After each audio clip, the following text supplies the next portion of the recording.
কেন্দ্রের ধর্মনিরপেক্ষ সরকার গড়তে এবং সংবিধান বাঁচাতে পশ্চিম ত্রিপুরা ও পূর্ব ত্রিপুরা আসনের সিপিআইএম সমর্থিত ইন্ডিয়া ব্লকের প্রার্থী আশিস কুমার সাহা এবং রাজেন্দ্র রিয়াংকে বিপুল ভোটে জয়যুক্ত করার লক্ষ্যে এক নির্বাচনী জনসভার অনুষ্ঠিত হয় বিলোনিয়া ১ নম্বর টিলা বাজারে।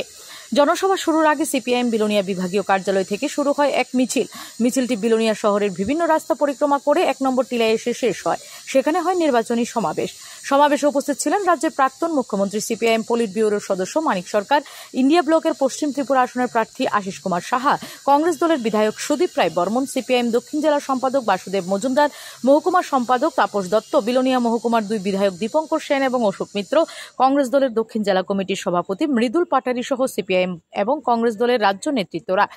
আশিস কুমার সাহার সমর্থনে সিপিআইএম পলিট ব্যুরোর সদস্য মানিক সরকার, সুদীপ রায় বর্মনরা রাজ্যের গণদেবতাদের কাছে ভোট চাইলেন প্রার্থীদের জন্য। সংবিধান ও গণতন্ত্র রক্ষার জন্য সকলকে একজোটে এগিয়ে আসার আহ্বান রাখেন ইন্ডিয়া জোটের পক্ষ থেকে। পরিস্থিতি কি, এই নির্বাচনে প্রতিদ্বন্দ্বিতা করতে এসে যে বাস্তব অভিজ্ঞতার সম্মুখীন হয়েছি। আজকে সকালে আমাদের একটা সভা ছিল শান্তির বাজারে। ইন্ডিয়া জোটের প্রার্থী হিসাবে আমি গণদেবতাদের আশীর্বাদ পেতে, তাদের সমর্থন পাওয়ার জন্য এই পশ্চিম ত্রিপুরা আসনের বিভিন্ন অঞ্চলে যাই, প্রচার করছি। কিন্তু শান্তিবাজারের যে অভিজ্ঞতা,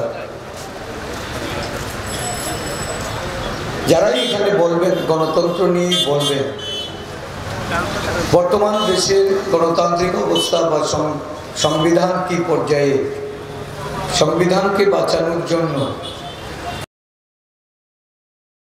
bureau report, S Bharat live 24 hours.